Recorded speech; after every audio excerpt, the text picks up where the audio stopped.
Hubbard's Cupboard by Alan Hubbard 13.10.17 Politicians and pugilism have not always gone hand in boxing gloves, so it is heartening to see that the sport has another new champion fighting its corner in the political ring after the departure of the admirably feisty Charlotte Leslie as chair of the All-Parliamentary Boxing Group. Tory Charlotte sadly lost her seat at the last hastily called general election. Her replacement as boxing's chief spokesperson in the House is 41-year-old Welshman Chris Evans, MP for Islwyn and Gwent.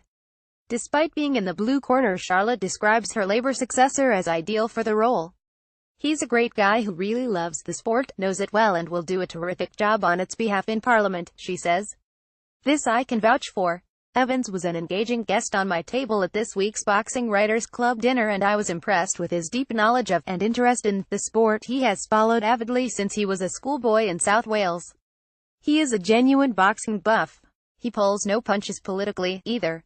No Corbynista, last year accusing his Labour leader of egotism, arrogance and narcissism.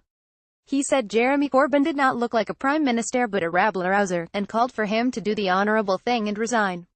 Well, he lost that one, but at least it indicates that Evans has a mind of his own and will be a formidable adversary for those in Parliament, like fellow Welsh MP Paul Flynn, a longtime abolitionist, who try to talk boxing down. Moreover, his passion for British boxing has led him to produce a very readable book about one of its most colourful and controversial personalities, Freddie Mills.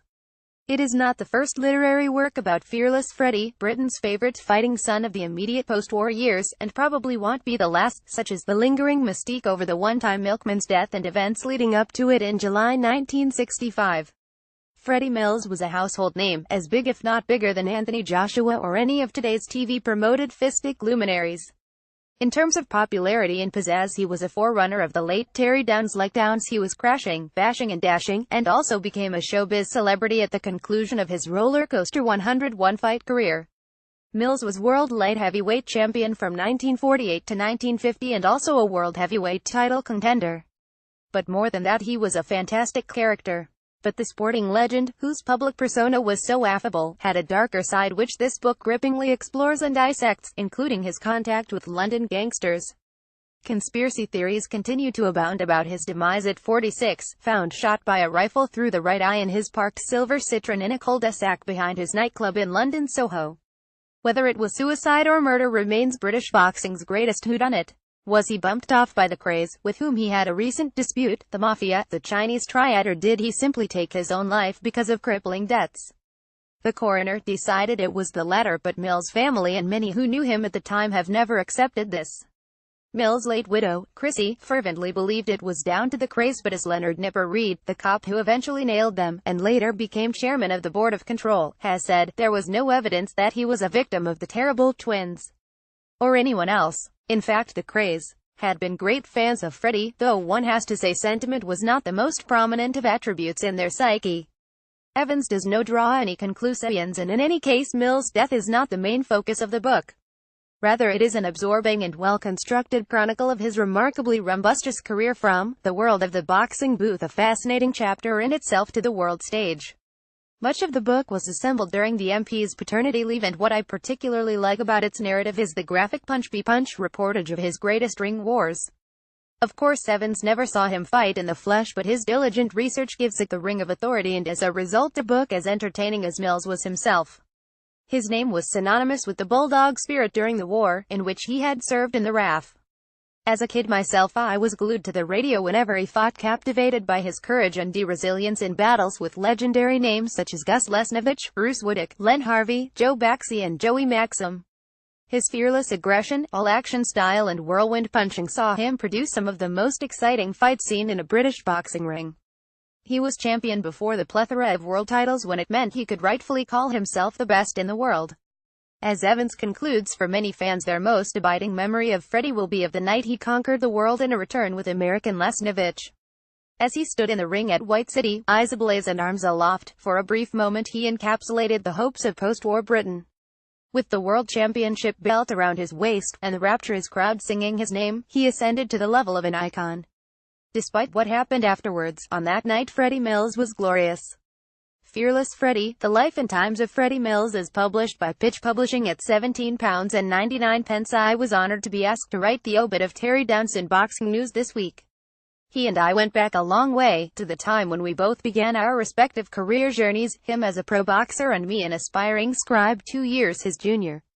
So, I hold a special affection for Paddington Express, whose reign as Britain's oldest surviving world champion sadly ended at 81 last week.